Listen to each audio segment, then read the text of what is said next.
Thank you for joining us for another episode of USATF's Journey to Gold Zone podcast. I am your host, Eric Kennard, joined by the Wallace Spearman Jr., and we have a very special guest here with us, ladies and gents, on National Girls and Women's in Sports Day, and the Olympic gold medalist in the women's 100-meter hurdles, the NCAA collegiate record holder in the women's 100-meter hurdles, the Masai Russell.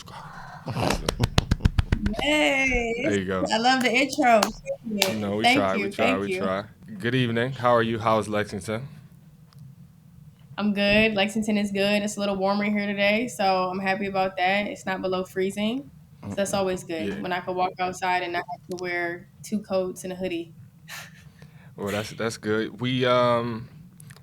You've kicked off your indoor season here a little bit as it relates to Mhm. 2025. This is what seems to be, from my mind, the reintroduction of the professional athlete that is Masai Russell. Um, how does it feel currently right now, the women's Olympic champion in the 100-meter hurdles, stepping into your own professional dominance in sport? At the same time that, if we're being frank, the women's sport movement and renaissance is kind of taking off drastically, and it is way overdue for us, at least, as it relates to the attention and the I would say prestige being placed on the women in the sport of track and field. How does that feel for you right now, Masai, stepping into the big girl era right now? Yeah, I mean it feels great, especially because this is like the era for the women's hurdles, and the fact that I'm like one of the best. I just came off of an Olympic gold this summer. Like it's literally just a dream come true, really. And I'm just living the life that I always knew I could could attain in a sense.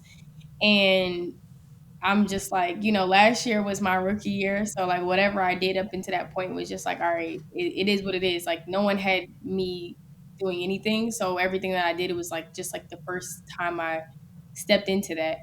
So now, of course, like coming back as an Olympic champion, I feel great. Like, I'm feeling confident. I feel like I wouldn't have been blessed so young and so early with that title if I didn't have the tools and the capability to like uphold it. So, I'm excited for it, and especially with the women in sports, but the track. I'm just glad that I'm a part of this era to be just pushed at the forefront of track and the media on the scene. People talking about it. People trying to see what we doing. Grand slams in the picture. Aflos is in the picture. So it's definitely a great time to be competing. Great time to be alive. Great time to be one of the ones, one of the faces of track. And I'm just excited to see how much further it can go. Like I know I'll be pro for a couple years, good amount of time.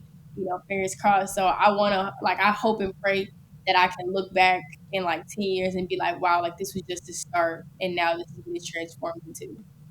Is that target on your back heavy? I mean, I feel like it's about the way that you look at it. I feel like, when I won the Olympics, it was a very tight race and it could be anybody's day on any given time. Like it's just that simple. Like I tell people I didn't win a single race like after the Olympics. And I mean, although like it's because I wasn't really mentally there, but I'm glad that I still did get the opportunity to compete after the Olympics just so I can like give myself grace. Like, you did what you needed to do when it mattered most. And I take a lot of pride in understanding that I am a championship competitor. Like, I didn't win a single race up into USA's, and I won 3 races at USA's in the prelims, semifinals, and finals. And then I won the prelims in the Olympics and the finals at the Olympics. So at the end of the day, I just have a lot of faith in my ability that I'm gonna do it when it matters most, when it's on the line. And wherever that falls, it falls. I'm just like, at the end of the day, I'm gonna give it everything that I got, and I'm gonna just have faith in like what I can do. So the target is always gonna be there, but I think it's just about the way that you like look at it or the way that you perceive it, because we're all so great in the women's 160-meter hurdles. It's just who gonna have the best race on that day. 12:25 is a really good race. Number two all time for U.S. women, right? Number two, I think. Hmm. Obviously, second is not anything in position that you want to be comfortable with. You come from a athletic school as it relates to high school, DC area, Billis High School. That I hate to say that somebody else is kind of putting them on the map because you put them on the map as well. Yeah, I Yeah, get but it. All right. yeah, no, it's all right. Shout out to Bullis. And then also, obviously, University of Kentucky, Big Blue, Lonnie Green, world renowned coach. University of Arkansas, he, I believe, got his start. Purdue University, spent some time, and now he's transitioned into transforming the University of Kentucky back into a powerhouse in the sport. You, I believe, are a volunteer coach at the University of Kentucky, correct? Right? Yeah. Talk about, a little bit. I mean, I know it's kind of cliche, but what and who is your biggest sports inspiration, non-athlete or athlete? And then now you being in, for all intents and purposes, you're transitioning into a sports icon as it relates to track and field and the 100-meter hurdles. I think that, we talked about the Renaissance movement of women in sports, and I can definitely see you transitioning from on the track into, yeah, there you go, cheese, the Colgate, into a little more global branding and marketing spotlight. So, who inspires you? How do you continue to allow your light to shine and then aspire the light to be lit in others? So, Yeah, I think for me, this is like a different answer that a lot of people probably like would be confused about. But my biggest inspiration is honestly my mother because she is a doctor. She's a black doctor. She is the first person in our family to do anything that she's ever done. And I mean, I'm kind of the same way. Like I just kind of follow her lead. Like she showed what hard work looked like. She showed what dedication looked like, even though it wasn't, on the track like me.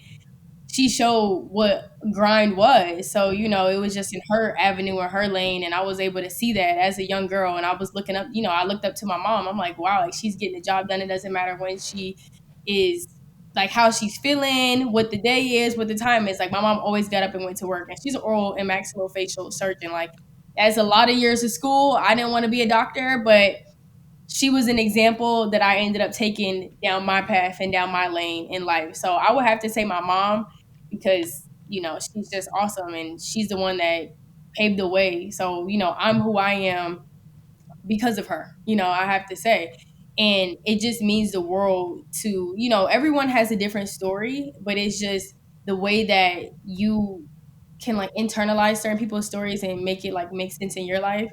I think that that's what that kind of did for me. So I'm just so blessed and so thankful because she even helps me with my global marketing deals and all these different things outside of the track. Like this is not just a one man show, of course, like as everyone knows. But yeah, I think that like I have to say, inspiration wise, for sure my mom. And have you? I know it's super early to even have this conversation, but have you thought about life after sport? Like, have you considered what you might be interested in? Someone asked me that the other day, and I don't know what that would look like what my life after sports would be, but I know like for now, I'm just trying to use my platform and be who I am, like be who I'm meant to be at this moment in time and continue building my social media presence, continue building the Masai Russell brand, continue to build that so that it can then turn into something that's bigger, greater, better than track. Like I love to use Angel Reese as an example. Like Angel is a dear friend of mine and she has taken her foundation, which was basketball, and then she transformed it into something else. Gabby Thomas is becoming the same way. Like they're transforming what put them out there to the world and turning it into something bigger. So I definitely see that for myself. Of course, while still being focused on trying to be the best hurdler in the world, that will always come first. But when you do have those big performances and those big moments, you have to be ready. So what I've been focusing on, like in this off season while I'm getting prepped to compete is just making sure that I have the right team in place for when these big performances do come so that people know who Messiah is. The marketing is there, the merch is there, the website is here. So, we cooking something up. It Yeah, ain't all there yet, but I'm ready. you got So time. I guess to answer your question, I don't know what life after track looks like. I just pray that, I just continue to do so great and so amazing and look so good while doing it Hey, that that just helps me down the road in whatever the path is meant for me. but I say, speaking of looking good, I saw this little poll on social media, and it was like, the most beautiful women of the Olympic Games, and you were on there. In other words, there was a bunch of guys that were asking if you were single. So, do you care to comment on that, or are we pleading the fifth on that one? That's we gonna let some I money have on a business. boyfriend. No, I have a boyfriend. Like if you look at my page, like you just gotta look a little bit on my Instagram. My man is very like low key. He doesn't really care for social media. But like if you go to my YouTube, you're gonna see all the videos. If you go on my TikTok, see he's a coach too. So his athletes be looking at my page and they be like, Coach, we seen you here, we seen you there. So he tries to stay like off the social media a little bit because he knows his athletes be watching. But if you look, as much as a lot of people probably suck my page, they'll find what they're looking for. Sorry, people. You too slow. She's too fast. It's over with. It's over with. Okay, so you talked a little bit about the motheration as it relates to your mom and her being a momager. Um, excuse me, and being a source of your inspiration in that regard. You have not had um, the typical professional transition from college into the sports or athletic scene as relates to track and field. I kind of did a little research, and you spoke a little bit about the battle of kind of figuring out who Masai Russell is and what she is limited to doing and what she's not limited to doing as it relates to your gifts, which you've touched on a little bit here. The subconscious mind versus the conscious mind. A little bit of Les Brown in there. So Okay. seemingly, yeah, yeah. So seemingly a student of success and a student of overcoming obstacles, not only the physical barriers as it relates to hurdles, but mainly and mostly mentally, just kind of figuring out and identifying who you are as a young woman outside of what you do. Can you speak a little bit to that journey for you and of self discovery in that way? Yeah, I mean, I think that discovery within myself kind of came, I guess, like when it was going into my last year of college. So I would say what was that 2023? So it's the summer of 2022 going into 2023, and I didn't make the world championship team. That was when it was in Eugene, and I was like, this is my last year in college. Like, what am I gonna do to get to this place? Like, what am I gonna do to get over that hump? Because I made junior USA teams, and I never made a senior team up until that point. And I was like, what do I gotta do to be like the one, like to be great? And I know I put the work in. I know I put the time in. I've always been very dedicated. Like I met Wallace in 2017 in Peru, and I came third place in my first international meet. And I'm like, all right, I have the talent, but like, what is not clicking to like get on the other side of this hill or get on the other side of this hump? And I forget who told me to read the book, The Power of the Subconscious Mind, but that summer, I was like, all right, I've done the same thing for 4 years because this was going into my fifth year because I had an extra year due to COVID. So I'm like, all right, what am I going to do going into my fifth year? Like this year has to be different, but I'm not going to overthink too much so that it's like drastically different because what I've been doing has been working, but I know I have to change something because if I always tell myself, if you want different, you got to be different. You got to move different. You got to think different. So for me, I was like, all right, let me read this book. Let me just try something different, and I ended up reading the book, and then I ended up writing down some goals. I never wrote my goals down ever in my life. I didn't even believe in it. I'm like, what am I writing down my goals for? Like I know what I want to do. I don't care. Like it was just so cliche to me. It just didn't click. I'm like, who cares about that? So I read the book and I wrote down my goals and I started to just speak over my life every day. And I was like, what is it can't hurt. Like it can't hurt to try. And I actually up until that point had listened to so many like successful people of where I wanted to be. These are the things that they said that they were doing. So long story short, I ended up writing down like, I want to be an NCAA champion. I want to be a collegiate record holder. These are the times I'm going to run. And I just started to listen to podcasts, I finished reading The Power of the Subconscious Mind. I listened to more books by that author.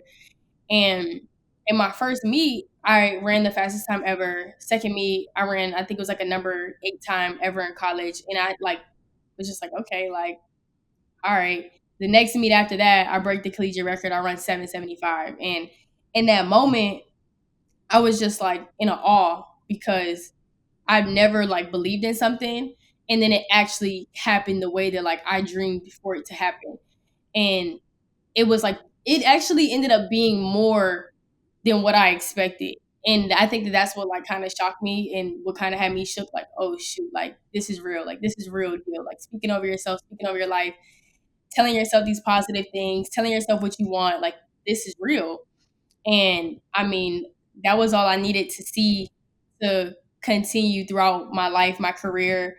I ended up breaking the collegiate record outdoor. I ran 12:36. Although I never became an NCAA champion, that was the closest that I've ever gotten in just a year. My PR before 12:36 was 12:71, and that was one season apart, one season away. And it just was like, yeah, like, it doesn't always happen in the way that you expect for it to happen. But even though I didn't become an NCAA champion, like, I still believe that I can be the one. And then not even a year later, I win the Olympics. So it's just like, I'm a huge advocate for mental health, positive thinking, belief over yourself, just what comes out of your mouth, everything. Like it was just a journey that I didn't believe in until I tried it, and now it's the only thing I live by. Whether you want to support this team, participate locally, or have Olympic aspirations, join Team USATF. Visit usatf.org/membership to get involved in the action. Have a little grace with yourself, huh? That's what you live by. Absolutely. Yeah. Wait, before we move on, I want to know. So you talked about competing in NCAA's, but you competed in 2 different events. What made you give up those long hurdles? So I wouldn't say I gave up on it or I let it go. I just knew, like, going into the professional realm, a lot of people don't do 2 events unless they're just like a sprinter. Like, you don't see a double hurdler most of the time. And I knew that my times weren't as competitive in the long hurdles like they were in the short hurdles. So for me, I was just like, I've done the 400 hurdles and the 400 all the way until my last college meet ever. And I was okay and content with walking away from it. I ended my season as a national runner up. I ran 54 something. I PR'd. And like I said, I just wasn't that competitive in it. And I think once I started to get super competitive and I started breaking records in the 100 hurdles definitely like poked its head out more than the 400 hurdles. So I'm like, this is the one that's like calling me. And I was so thankful. I asked God, I was like, please don't let it be the 400 hurdles. And he came to me. He That sounds like a good because translation. 400 hurdle training, Booty lock is real, ain't it? I commend 400 runners, 400 hurdlers. Like, I commend them because, like, I mean, I did it. I understand it. And it's no joke. So I'm glad that, as a professional now, I don't even have to think about that. Only sometimes, do the 4x4 once a season or something. But outside of that, that's behind me. Like, I respect it, but I don't got to go back to it. So you won't be calling out Sydney McLaughlin and Lebroni in the 400 hurdles anytime soon, huh? Heck no. Heck, she got that. She got it completely. Now, you talked a little bit about the Masai, the delay associated with you accomplishing big dreams and goals, right? Like NCAA's, having a record, not winning the championship. You kind of skipped over a little bit last year, the Olympic year, winning the Olympic Games, not medaling at the World Indoor Championship. Now with it being a World Indoor Championship this year, you've already kicked off your season, looking to kick off your season for the 60-meter hurdles indoors in Millrose. Where are you as it relates to both mental fitness and physical fitness in your perspective on the indoor championships? So actually, this year we're taking a different route. Looking at the schedule, I wanted to compete at the World Indoor Championships this year just because of how Indoor World Championships went last year. But since the schedule is so close to the first Grand Slam, I just thought that it was smart for me to hold off on that. So I don't think I will be competing in the World Indoor Championships this year, but I will be at the U.S. Indoor Championships, Millrose, and Boston. Just because for me, outdoor is the main goal, like the outdoor World Championships, and of course, like I love indoor, I love the 60, but I'm thinking long term down the road. But besides that, I'm I feel like I'm in the best place I've been mentally in a very long time. I'm in a better place physically than I was before the Olympics, and that says a great amount. And I mean, I'm just in a better place in general than I was from last year. Like looking at my life from this year to last year, it's like night and day. And I can only thank God. I had to go through like that like weird time of just like not understanding, doubting myself, having so many doubts about just everything. And I mean, just in general, like going into your first professional season is just different. You don't know what to expect. Everything is new.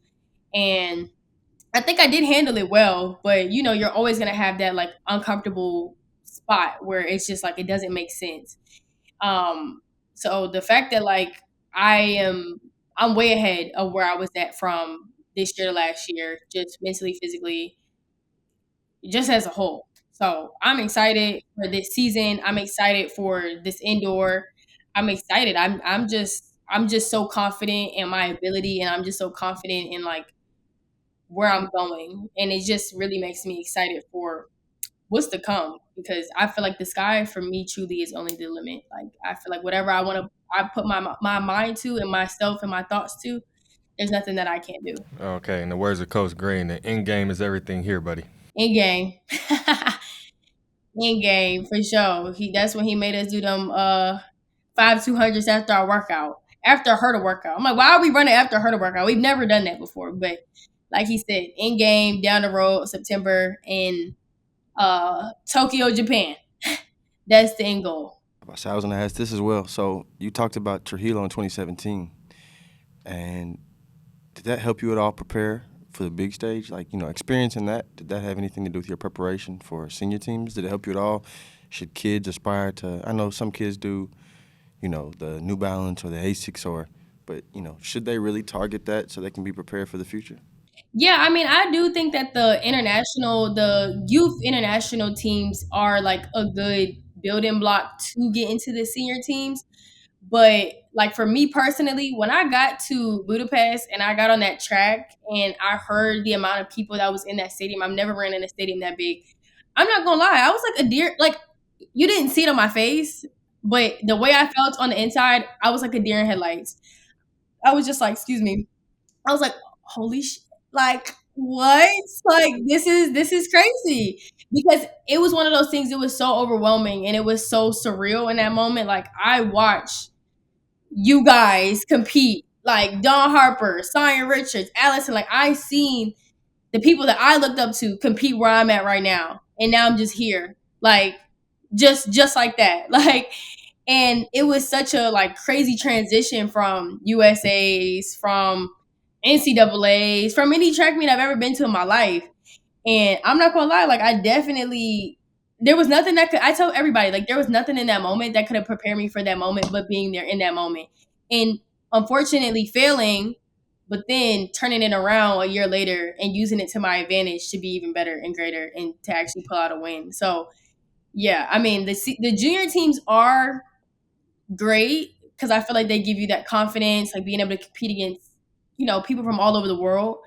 But there's nothing like a world and Olympic stage until you're there. And some people handle it better than others. Like I understood the subconscious mind. I understood how my brain worked. I understood it, but it was one of those things. Like I think that it was one of the tests that I had to go through to get to where I'm at now. And it was like, unfortunately, like to everyone else, it's gonna look like a failure. But like if you stay down and trust it, you're gonna be very thankful why I had you wait. And I seen it very quick a year later. Like Yeah, I think in my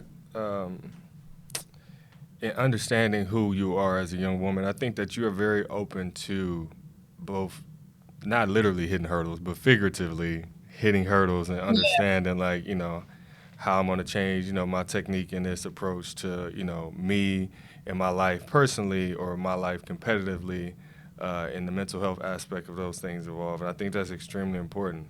You being so fluid in that way, like understanding, like, okay, yeah, this race was the build up for this, and this is not the result that I wanted to achieve here. However, my long term goals are what I'm more focused on than the short term goals. I think that's a very Yeah, important perspective to have, especially in this sport. You have to have short term memory because absolutely. you here and then the race is here and it's over. So I'm just gonna ask and get it out the way. Did you ever high jump? Because everybody who comes out here high jumped and looked up to Eric at one point. So don't hate the player, man. I'm just gonna ask you. Did it? Yeah, I actually did, but There I you was go. not good. That's all right. I hurdled and I wasn't good. Me too. I didn't finish my first 400 hurdle race in college. It was actually, let's not No, talk you about ran it. the phone. The hurdles is my favorite event on the track. Which It's one, the shorts or the the longs, or short both? hurdles. The short hurdles for sure. Yeah, I love both, but the short hurdles are definitely the event I get the most excited for. Do you think they should yeah. change the I height of think the that hurdles? My bad. was no. I think that that's turned into a lot of people's favorite event, but no, they should not change the height of the hurdles. Mm-mm. It's been 33 inches for years, and they need to keep it there, respectfully. Respectfully. If you had to outline the season for yourself, right? You talked about not doing the World Indoor Championships this year. Obviously, competing at the U.S. Indoor Championships and being a national champion in that regard is extremely important to you. We saw some fiery races, fast races at the U.S. Indoor Championship last year.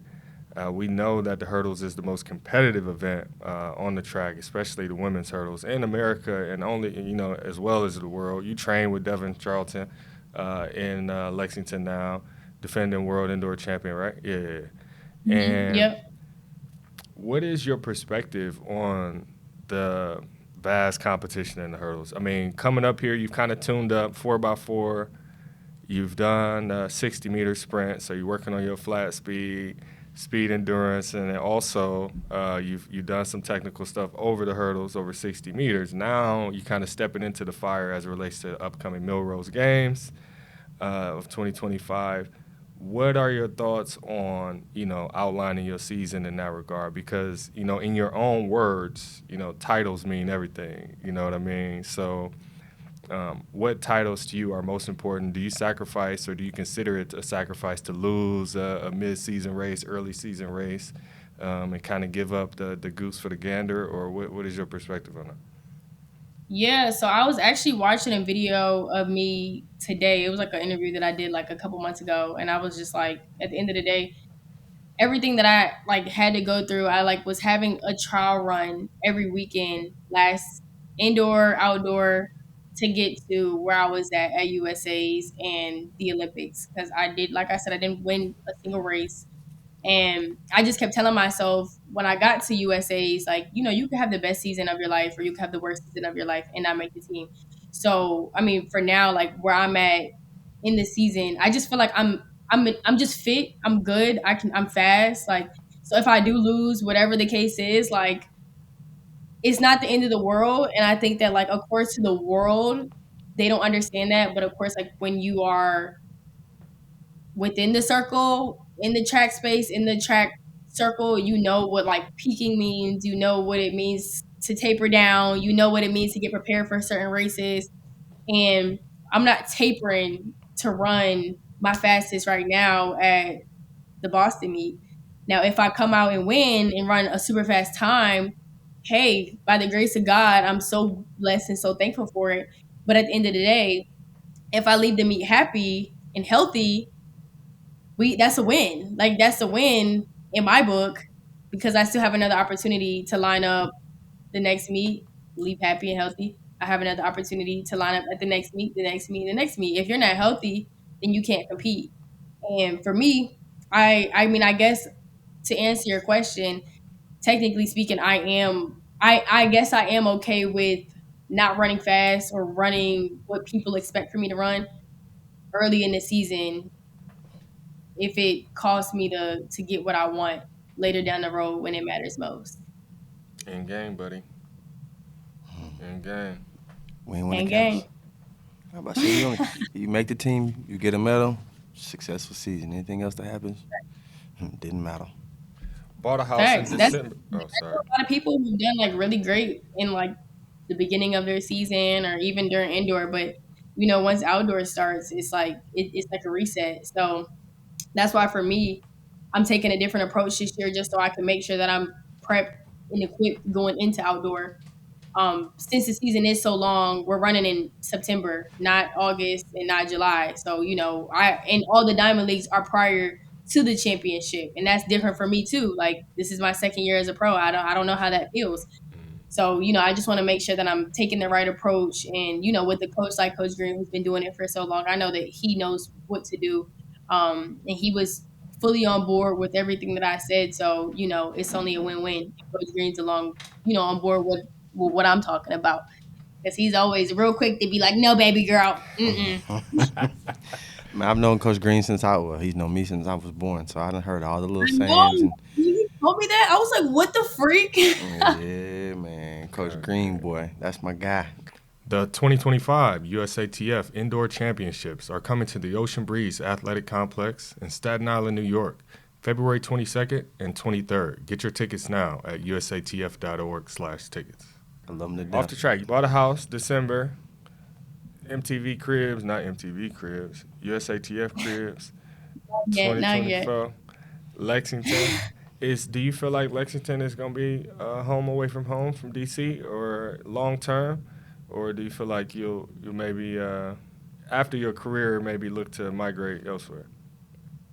Yeah, I mean, I think right now I'm just taking it year by year, but that's the reason why I bought the house here, just because I see myself staying here, like till whoever knows when. It's like one of those things. I'm not thinking about it, but I know that I'll be here just because of how great me and Coach Green's relationship is and how great my seasons have gone these past 4 or 5 years. So it's just like for me, it's like if it's not broke, then why would I change anything? If it ain't broke, don't fix it. But yeah, definitely after my career, I would not. I don't think I'll see. I can't really see myself staying here that long. Like I love Kentucky, but I think by the time I'm done being a professional, like I'm gonna be ready to start a family and live a regular life. And I mean, I love Lexington, but I don't think it's somewhere where I would prefer to like raise my kids. It's like a great town for like young college people, young, motivated, working class people. But I would prefer for my kids to be around a little more of a diverse area and place, like where I came from, PG County area, DC area. It's a very diverse place. I don't think I'll move back there specifically, but definitely somewhere a little different than Lexington. I love Lexington though. It's chill, it's calm, it's quiet. Um, I love it. It's safe, but to like raise a family, ah, I don't think so. Speaking of raising a family, will you be raising a little Wildcat and your sister as a Kentucky Wildcat there in Lexington? I know Coach Yeah, I Green is. mean, we talked about it. Like me and my little sister, we've talked about it. At first, she was saying she didn't really want to come to Kentucky because like she didn't want to be like in my shadow, of course. And I understand that because like when I was coming up, I didn't really have an expectation to do anything when it came to the hurdles. I started off running like the flat 400, 200. So when I got into the short hurdles and long hurdles, I didn't really have an expectation. It was just like, all right, go do it. But since I do have a little sister, the expectation is for her to be great, be so fast, do this, do that, be better than me. And I mean, I just support her where she's at. And she was like, yeah, like it would be really cool if I came to Kentucky. Like if I could live with you, if I could be with you. And we're so close, I think because there is a good age gap in between the both of us. So it's not like she's too close in age where it's like, all right, she's annoying, but like she's definitely young enough to be like, all right, like I'm done being here. Now you can step into whatever you want to step into. It's not like a competitive thing between us. And I mean, like her and Coach Green, like he's known her for 6, 7 years now, and she said that she likes him. He they have a good relationship. So I don't know. At the end of the day, whatever she wants to do and wherever she wants to go and whatever she wants to pursue, even if it's not running track or running track, it's gonna be up to her. It wouldn't be a pressure situation. But if my little sister were to come to Kentucky, like that would be great, just because like we're so close and like that'll be fun. Like it's my little sister. Okay. Ollie? So my little brother ran track at Arkansas, and he had the same initial response as your sister did. He went to go play football. Yeah, that's tough. I don't know. That's tough. I would hate to go to school if you were my older sister after you. The pressure of keeping the last name the same on the record books but changing the first Yeah, would be a lot to bear, for sure. absolutely. Do you have anything else you want to talk about outside of promoting your vlog, your YouTube channel, social media? There we go. Boom. Did you Okay, yeah. delete? Here we go. Ready? We're Did you coming back. delete it, or is it still on your phone? Do you have it? Come No, on she now. got it. I know she got it. Come on now. She probably tried it. She probably got another phone she put on eBay for $10,000 All right. with it on Like, there. I was like, that's crazy. Why would you delete the app? That's the one thing they told nobody not to do. And don't delete TikTok. You can't get it back. It's not in the store He's still until it taking- gets bought by a U.S. company. So she's still taking that talking over there. Is TikTok your social media app of choice? Yeah, it definitely is. Just because I feel like that platform, I could just like post whatever and just like completely be myself. Like, of course, on my Instagram, like on all my social media platforms, I am myself as a whole. But my Instagram is a little more like sacred. Like, I built that platform from the ground up. It's much Yeah. harder to get followers and to have a strong engagement. And my engagements and everything about my Instagram is like I'm very particular about what I post on my page. But when it comes to my TikTok, that's where you can see me like literally just goofing off, being whoever that day, looking however, saying whatever, like look at finding anything you need to find. That's like the new Google. Like when I look up anything on my phone, I'm not even going to Google no more. I'm just like looking up something on Dang. TikTok, like a video, because like sometimes TikTok be telling you news and information that you can't find nowhere else. Oh, so you were stressing. That's why they That's had to delete it. crazy. She was stressing when they took the Like app She just down. made me feel old. I ain't never used TikTok for. I mean, I go for some entertainment, but as a news platform, oh, you just put me on. Okay, okay. I got a question too. How about say I know for a fact you put some work into your social media platforms, especially YouTube. Didn't you host a track meet from your YouTube page last year? What was yeah, that about? I did host a track meet from my page. That was good though, because everyone was like, they were so confused. They were like, "How are you streaming the meet, but you're not at the meet?" And I'm just like, "Hey, it's vibe out. You watching the meet, right? You You do what watching you it want for when you free." popping. Okay. Yeah, so it was cool. I definitely want to do it again though. It was cool. Do you think? Do you see yourself in the entertainment space after track? Is that a space? Do you being behind the camera or in front of the camera on the mic? Is that a space that you enjoy? Yeah, I think that it's definitely something like life after track. Like I said, I feel like just building the brand, the platform, who Masai Russell is. I feel like those opportunities are just much easier to come across when you already have the name and the accolades. So it's definitely something that I do see myself doing and being pretty good at. Because I mean, I like being behind the camera. I like showing my life. I like talking, and I think it's just very on brand to who I am, to say the least. Okay. Well, listen, we're not going to keep you all night, Masai. We definitely appreciate you for joining us. And we want to remind the world to tune in to NBC Saturday, February 8th, to watch Masai Russell compete in the 60-meter hurdles at the Millrose Games. And also tune in to her Everything. YouTube channel, Instagram, TikTok. Yep, TikTok, on the social platforms. all the social platforms. Is your handle the same on all the social platforms? Yeah, it's pretty much the same. You just gotta look up Masai because there's not that many people with my name, Masai. If you look that up, you'll find me on any platform. Make sure you also tap into my YouTube channel. I have a series that just dropped like 3 weeks ago or a month ago. It's called Momentum. And that's just like the whole behind the scenes of really what's going on and what y'all see on the big screen. So yeah, tap in, follow me. Thank y'all for having me. I feel honored because I watch y'all podcast. So I'm happy to be a part. So yeah. Thank you. And momentum is popping, by the way. Am I doing it right? No. Yeah. You Okay. got the 3 step down. I see it. Don't Making a do that. comeback. Don't encourage that. Don't encourage Come that. back to the Come to back Bengay and some icy hot. to a hip Come on, replacement. big game. A hip replacement. Well, Masai, we thank you for joining us. We appreciate your time and your contributions to the sport of track and field. We look forward to your continued success. And yeah, thank you for joining us for another episode. USATF Journey to Go Zone podcast. Peace. Thanks, y'all. Good stuff. Appreciate you.